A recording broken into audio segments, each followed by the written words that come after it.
There we go. We are live on Facebook. Hello, world. Really happy. I've been looking forward to this all week. Our good friend Karla Adolph is joining me today. And we were talking in our pre-interview chat that, it feels like Karla is out there again. She's in the public. Is it true that you were kind of quiet for a while and not doing things too publicly for a bit?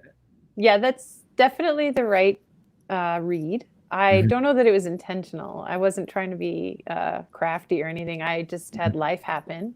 mhm. Um, but yeah, that's really kind for you to say that. Thank you for saying that. I think the great lingering fear of any artist is that, like, if we disappear, that you forget about us. So thank you for not forgetting about me.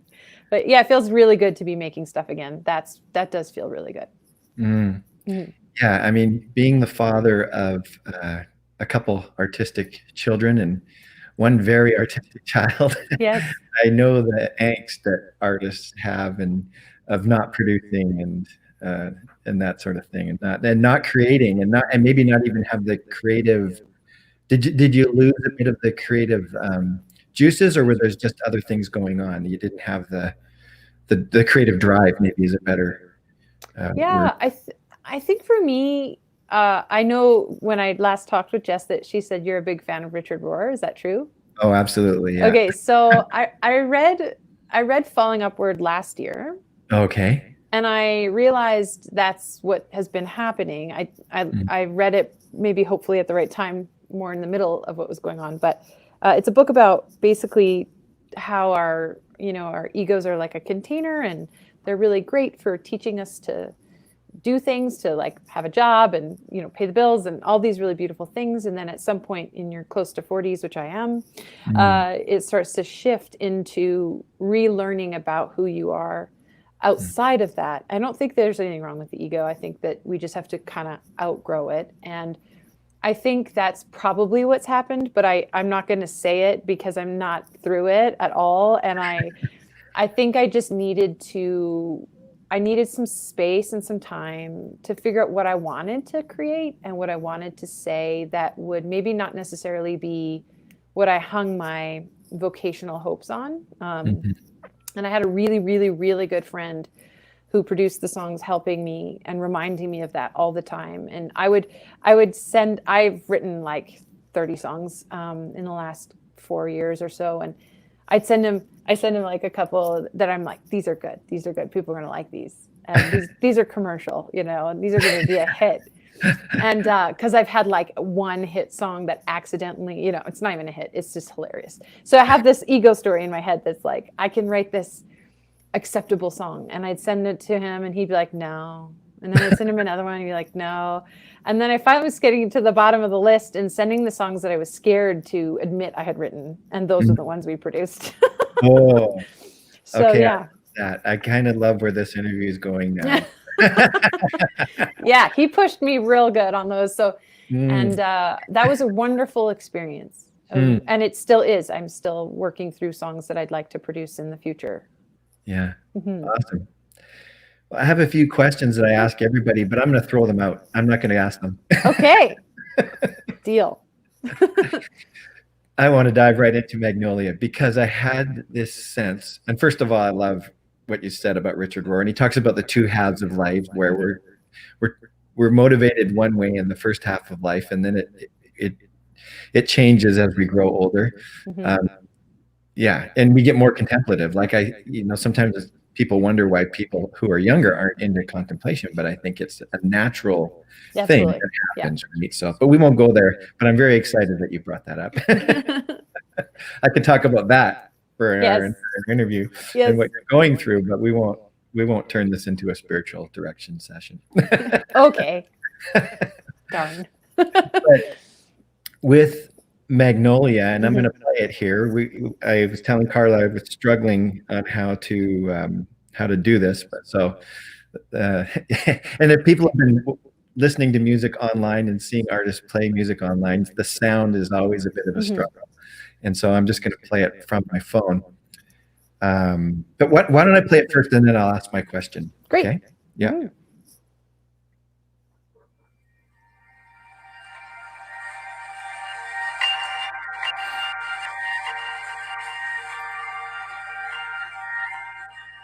speech of wolves, you sowed the deadwood tree.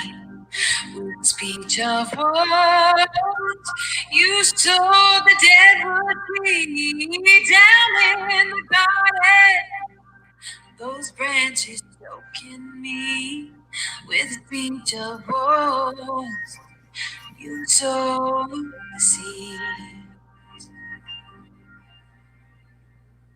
With a tongue on fire, you cursed the death in me. With a tongue on fire, you cursed the death in me. Down by the river, no water could get me clean. With a tongue on fire, you cursed me. I will rise up, I won't back down. I won't change. Sweet magnolia, sing over me. I will rise up, I will be free. With intelligence, you tired of me. With the words of the witches, you tied a rope on me. Down by the witching well, those pennies are falling deep. With the words of the witches, you tied to me. I will rise up, I will back down. I won't take that sweet magnolia, sing over me. I will be free. Excellent.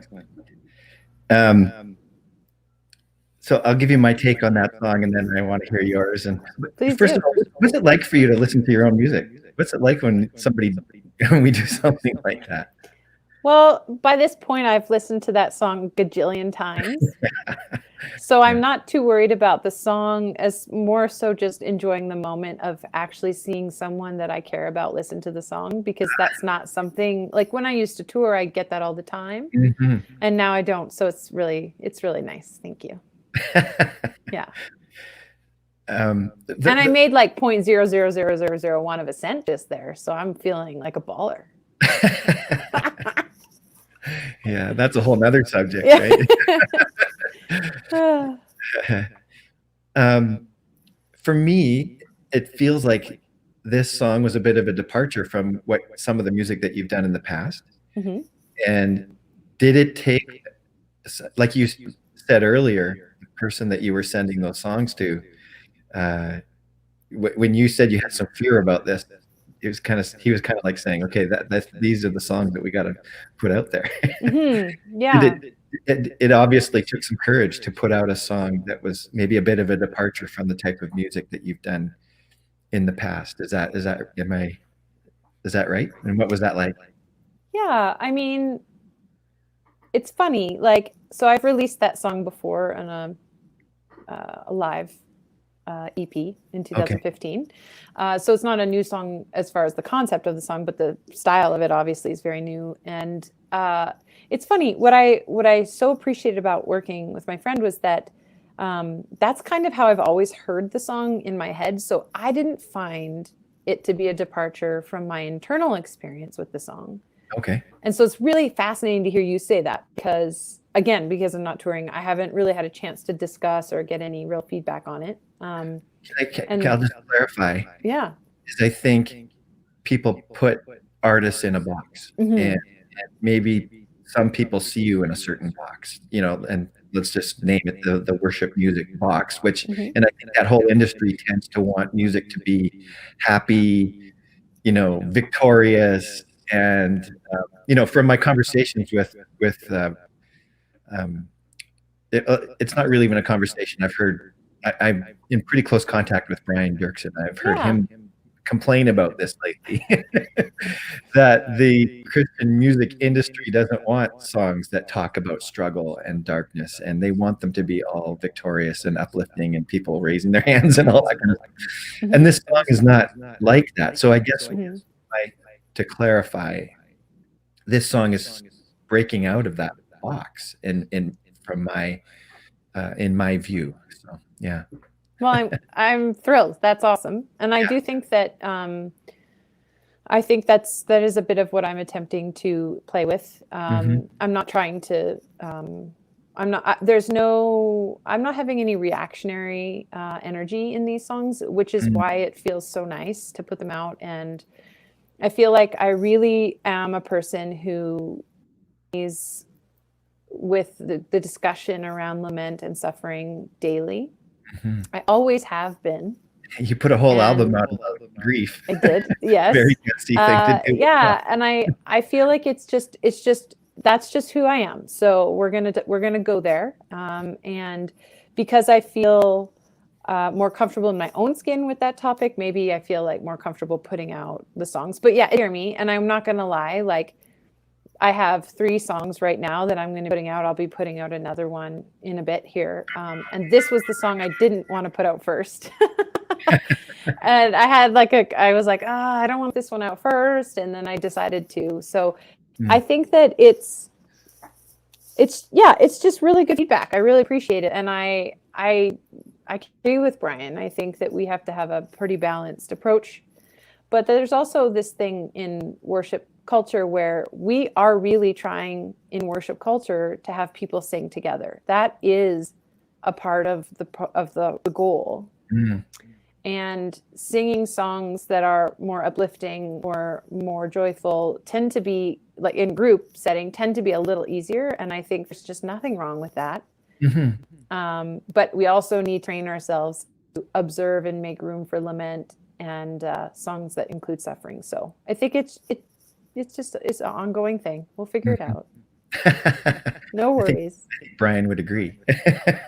Yeah, Brian's a very well established pro at this. I would never. I would love to hear what Brian says, actually. Tell me about the title, Magnolia. What does that? Why did you entitle that song Magnolia? Yeah, so a beautiful thing about the Magnolia, which I didn't know, I have a really cool friend. Oh, he's so cool. You'd love him. He's so cool. His name is Joe Steinke, and he is like the coolest of the cool. I've heard the name. Yeah. Oh, he's so cool. I just love him and his wife so much. And one time he gave me an encouragement, and he said, Karla, the things you make are sort of like a magnolia. And I'm not from the South, so or BC, and so I was like, tell me more about the magnolia tree. And he told me that it's the first sign of spring in most places. And it's a tree that sends out its flower before it sends out its fruit and leaves, which is really cool. And so when you see a magnolia, you'll have a bare root branch and this beautiful white pinkish flower. And it's so weird, almost the brain kind of does this thing. And so he was like, it's okay sometimes if you put out creative work that feels a little bit early for the season. And I just thought that was really sweet. And so that's a part of what the song is dealing with this feeling like kind of working through something, and I'm going to risk saying it at the cost of maybe being misunderstood. Cool. Yeah. Does that make sense? That makes sense. I love it. Yeah. Let me see what else I've got here. Okay. Do you mind talking about the message of a song, or do you prefer people to kind of come up with the message themselves? I mean, my take on the song is there's people and forces that are trying to take you down, but it's actually, even though it's kind of a moody song, you're saying, I'll rise up in spite of all these forces. Is that kind of, am I getting the message in a nutshell there? Absolutely. Yeah, absolutely. There we go. Good job. I have a phobia about this, Oh, really? Yes, because I took English in university. Oh. There's always these abstract short stories and poetry, and I'm like, I felt like I was knocking my head against the wall so many times. And then there's these really smart kids in the class, and the professor's really grooving on them. Like I'm like, oh wow, You're like, I thought it was about a boat, you know, whatever. It's totally, or having no clue what it is yeah, about. no, you're fine. Sometimes people reflect meaning in my lyrics back to me, and I'm like, wow, you're smarter than me. That's beautiful. I love when that happens. That's awesome. Sure, yeah, I've had that a little bit with some some reflective things that I've written, blog posts and poetry, and it's like, oh, okay, yeah. Thank you for adding that to this. Cool. Well, let's play "Goodness," which is the second song, right, that you have released here lately. Okay, hopefully this works again.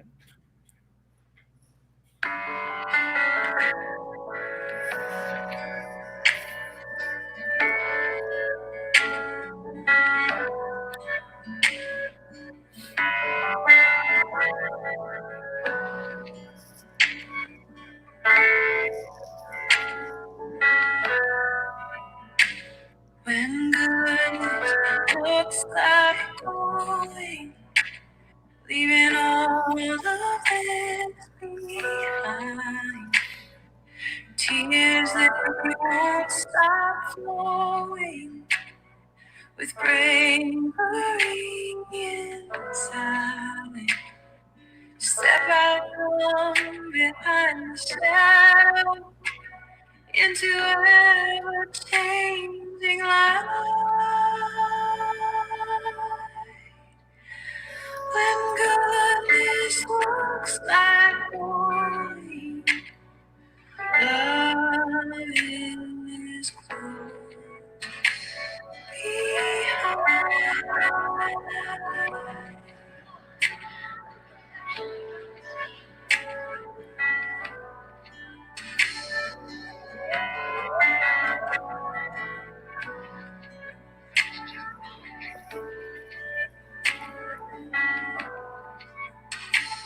When goodness looks like believing, your heart can be. Courage costs you everything. Walk into the unknown. Western sing and dreaming free, where promises abide. When goodness looks like believing, love in the king. Go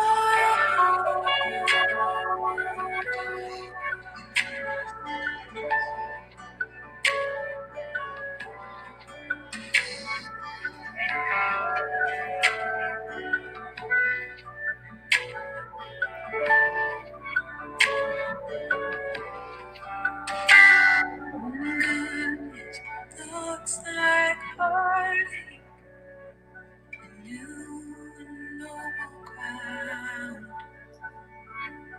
Tears and salt and sand and sea become only how trust the word suffering to lead you to your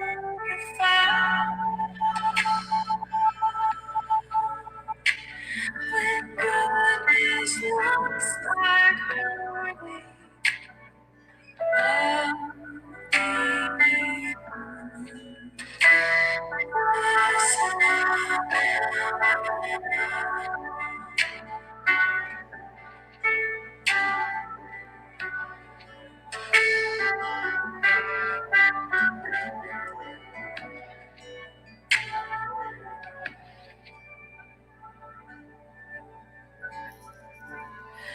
When goodness looks back at me, I've been looking to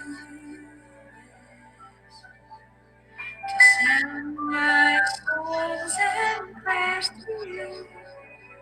Shower you the rest to babies on each hip line. Bring joy inside your town. When goodness looks back to me, turn and face.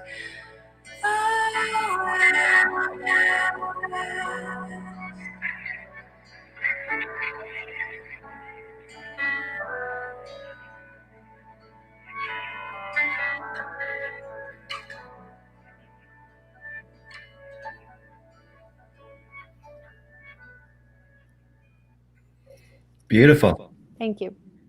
I think I had a bit of a Holy Spirit moment there. Oh, so sweet.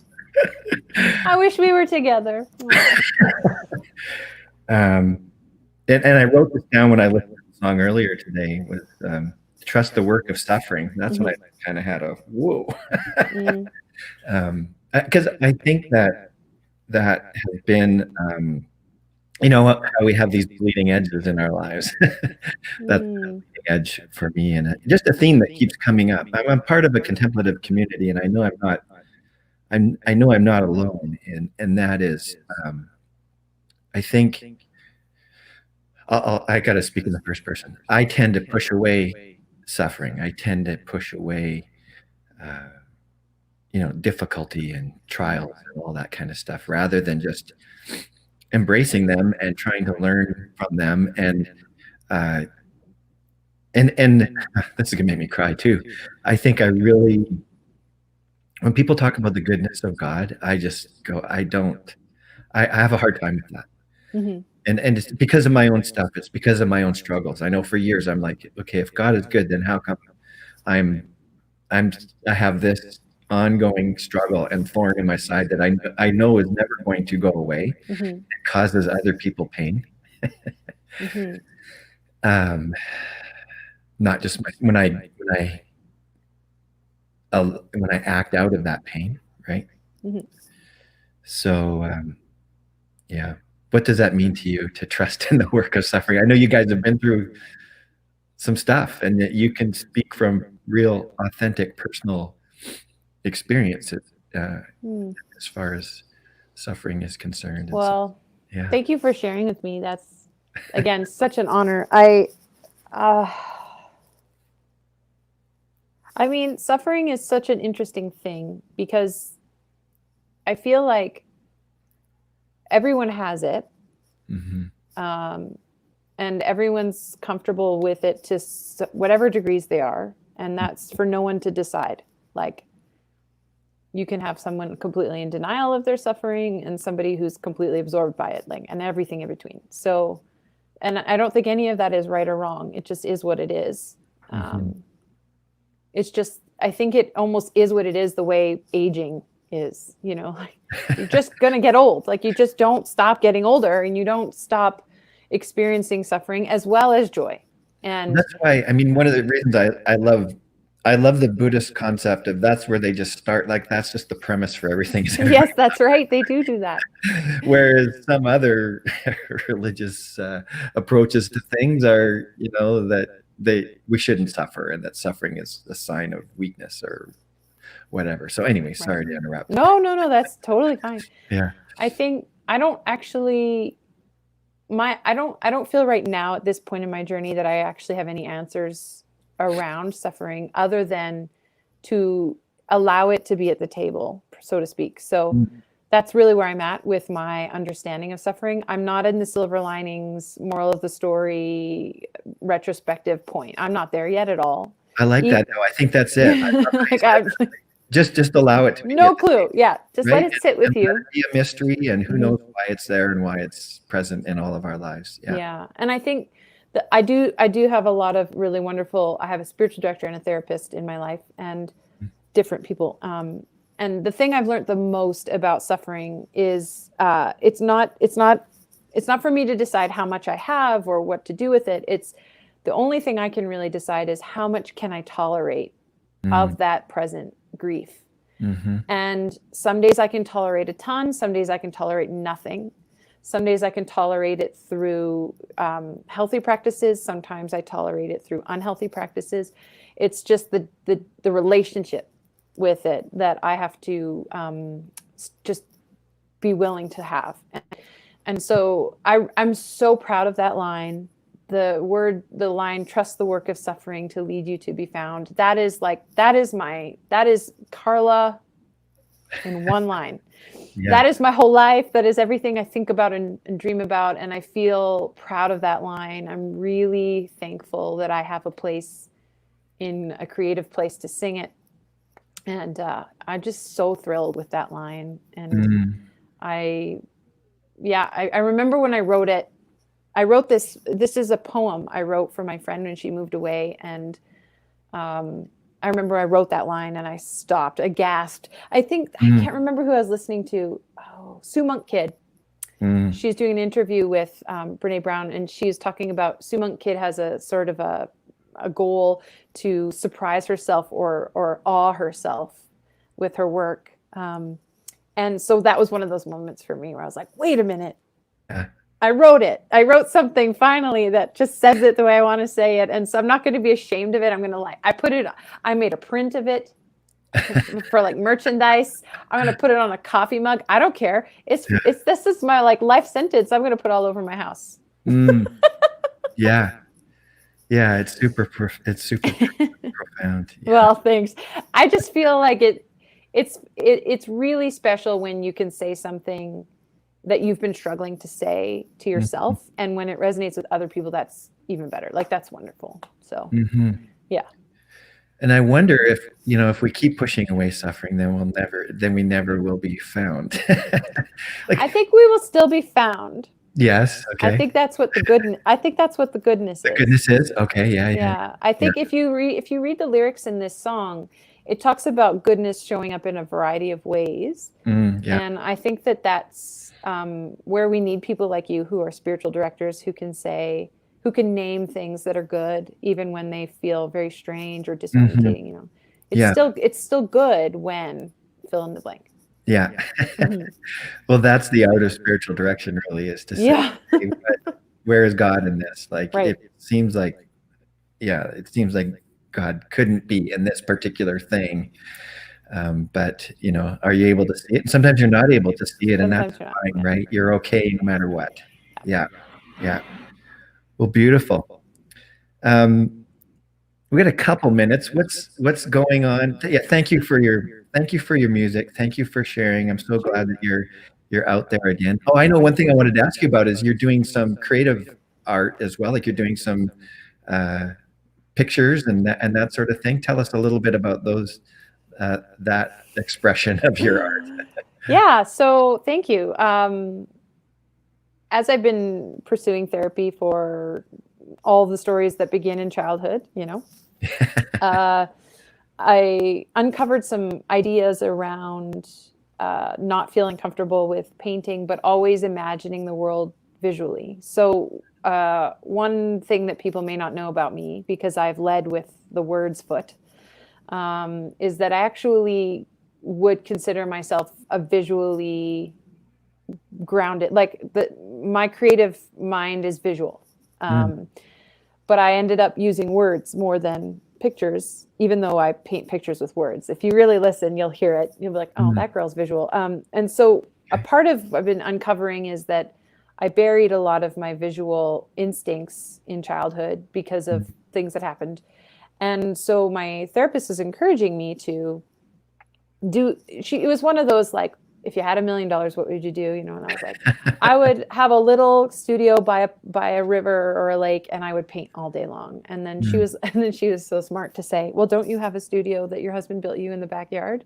And I was like, yes, I do. And she was like, silent, And so I've started painting. I started painting. Actually, I had one of my mentors tragically died in October in an accident, and she's an amazing painter. And I just felt like I was at her funeral, and there was all these paintings on stage, like hundreds, and I just felt this thing of like, why wait? It's Great question. It doesn't matter. I'm not going to pay for my groceries with painting or not. So Right. just paint. Yeah, It's called a hobby, Karla. So I started painting, and I started painting with my left hand, which I'm right-handed. And that's been really, really cool. Here, I'll show you. Why did you do that? Why did you? I will tell you Okay, because. Okay, so here's one of my little mixed media wacky little paintings. Where's the bottom? Okay, that's when you know. So here's my little painting. Oh, where am I?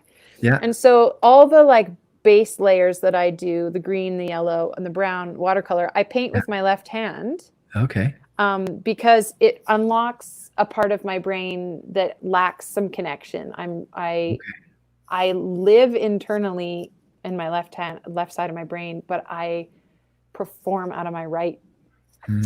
And that's a trauma response because words and right-handed logical approach to life was what kept me safe as a kid. I felt safe that way. And now I'm an adult. And so I'm trying to make more connections with the left side of my brain. And I use my left hand to do that. I know that they're connected. So basically what it is my therapist said, if you can tap into things that don't feel overly confident or overly developed for you, and it's more playful, then I can sort of start reclaiming my voice as a visually inspired person. So that's what I'm doing. Cool. Yeah, it's So fun. Very And therapeutic. It has kind of a therapeutic base for you. Yeah. Yeah. And I sell them only because honestly, I don't want them in my house. I don't need 500 paintings in my house. I'm not selling them because I feel, and then all I do, everyone needs to know this, I buy more paint with what I sell. So like, if you want to buy one, that'd be great because I could get rid of it and then buy more paint. So you're really just helping a child. So thank you. Awesome. Thanks. Cool. Well, this has been great, Karla. And if you want to look at Karla's website and some of the things that she's up to, I'm going to share my screen here for a sec. I hope it works.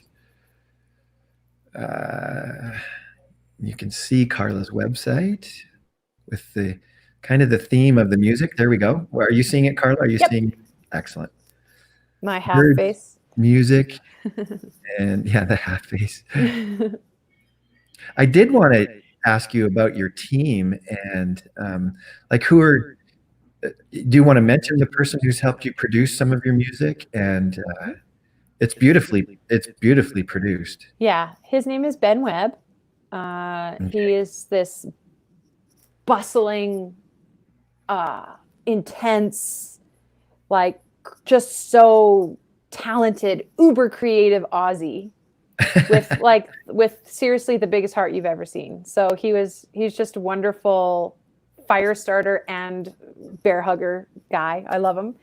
And all the photography is done by a girl named Andrea Cross. She's a photographer who lives in Ontario, but she was here for a season. So we got to work together on a few things. Yeah. And all the design is by my friend Dave, who lives in Edmonton, Vaughn Design. Okay. And then the first video, the Magnolia video, I've wanted to work with Michael Yankee for, oh God, years. Yeah, the video, I was going to mention the video is beautiful, like on Good. Yeah. Yeah. And that was Dave. Dave did that video and Michael did the first video with the hands. So just so thrilled, and yeah, so many great people, and like I got a little bit of money from Factor to put it all together, and so it's been wonderful. Oh, good. Yeah, I love the look and feel of it. Thank you. I'm a bit of I do design some websites, and this stuff is really classy, really well done. Oh, thank you. Yeah, awesome. Did I stop the share? I think so. There we go. What's happening? Thanks for your help with that. Yeah, no problem. Well, it's been great visiting with you. I said to someone recently, Jill Prescott in one of my interviews, and she's someone who does a lot of internal work. It's always nice to visit with people that are doing the work, that recognize that they're in process and are still willing to be vulnerable and to share. And thank you for, pulling the curtain back a little bit for us today and telling and sharing what the message and what was behind these songs and your art and all that stuff. I really appreciate it. It's great to visit with you. Thank you. I miss you guys so much. Yeah. It's That's so, been a long time since I we. know, it's so unfair that I don't get to sit with you. I miss your wife. I love Yeah. you guys. I've been thinking this whole time how we first met, in a coffee shop, and it was like, who is this? You guys were traveling around in a van and just loved your music instantly. And Thank then you. I'm not sure how it became a friendship or a personal connection, but it did. And I'm so glad that it. Me too. I'm so glad. Yeah. Thank you. Okay. Take good care. Okay. Talk to you later. Yeah. Bye.